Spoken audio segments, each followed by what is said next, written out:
Telugu బుల్లితెరపై big boss షోకున్న craze గురించి ప్రత్యేకంగా చెప్పాల్సిన అవసరం లేదు. షో ప్రారంభం కాకముందు నుంచే బిగ్ బాస్ హౌస్ లోకి ఎవరెళ్తారు, ఎవరు వైల్డ్ కార్డ్ ఎంట్రీ ఇస్తారు అంటూ ఫ్యాన్స్ ఇప్పటి నుంచే లెక్కలు వేసుకుంటున్నారు.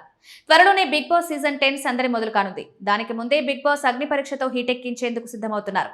రెండో సీజన్ అగ్ని పరీక్ష ఆగస్టు 15 నుంచి ప్రసారం కానుండగా అప్పుడే లీకులు కూడా వచ్చేశాయి. ఈసారి వచ్చిన వేల దరఖాస్తుల నుంచి దాదాపు 70 మందిని షార్ట్ లిస్ట్ చేసినట్టు తెలుస్తోంది. 70 మంది నుంచి టాప్ 15 కాంటెస్టెంట్లను అగ్ని పరీక్ష కోసం 3 జడ్జిలు ఫైనల్ చేసినట్టు తెలుస్తోంది. ఆ 15 మంది నుంచి చివరకు 5-6 మందిని మాత్రమే బిగ్ బాస్ హౌస్ లోకి పంపిస్తారనే సంగతి తెలిసిందే. ఇదిలా ఉండగా తాజాగా విడుదలైన అగ్ని పరీక్ష ప్రోమో ఈ ఉత్కంఠను మరింత పెంచింది. జడ్జిలుగా మరోసారి బిందు మాధవి, నవదీప్, అభిజిత్ కంటెస్టెంట్లను తమదైన స్టైల్లో టెస్ట్ చేస్తున్నారు. శ్రీముఖి కూడా తన కామెంట్లతో షోకు మరింత ఎనర్జీని తీసుకొస్తున్నట్లు కనిపిస్తోంది. బిగ్ బాస్ షో అంటేనే అంతా లీకులమయమన్నట్టుగా సాగింది. బిగ్ బాస్ షో అప్డేట్లన్నీ కూడా ముందుగానే బయటకొస్తున్నాయి. నామినేషన్స్, ఎలిమినేషన్స్, వైల్డ్ కార్డులు ఇలా అన్నీ కూడా ముందుగానే లీక్ అవుతుంటాయి. ప్రతి సీజన్ కి ఈ లీకుల బెడద అనేది తప్పదు. ఇప్పుడు ఈ కష్టం అగ్ని పరీక్ష టీం కి కూడా వచ్చినట్టుంది.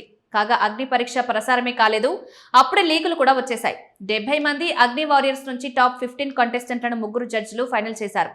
ఆ 15 మంది నుంచి చివరకు 5-6 మాత్రమే బిగ్ బాస్ ఇంట్లోకి పంపిస్తారన్న సంగతి తెలిసిందే. ఇదిలా ఉండగా అగ్ని పరీక్ష టాప్ 15 కంటెస్టెంట్ల లిస్ట్ నెట్టింట వైరల్ అవుతోంది. రాజ్ కుమారి డయానా, శాలిని పటేల్, ఆర్జే చరణ్, మిథిలేష్, సృష్టి వ్యాకర్ని, అమన్, హేమంత్, నవరసాల మావ RK, Bhagi Talluri, Deepak, Rohit, anchor Priya, singer Jhansi, Gayatri, Apoorva తదితరులంతా కూడా అగ్ని పరీక్షలో టాప్ 15 కంటెస్టెంట్లుగా నిలిచారని సమాచారం. ఇందులోంచి బిగ్ బాస్ 10వ సీజన్ లో కడుగుపెట్టే కంటెస్టెంట్స్ ఎవరనేది మాత్రం అప్పుడే తెలియదు. బిగ్ బాస్ షో ప్రారంభమయ్యే 2-3 రోజుల ముందే ఈ టాప్ కంటెస్టెంట్లను ఎంచుకుంటారు.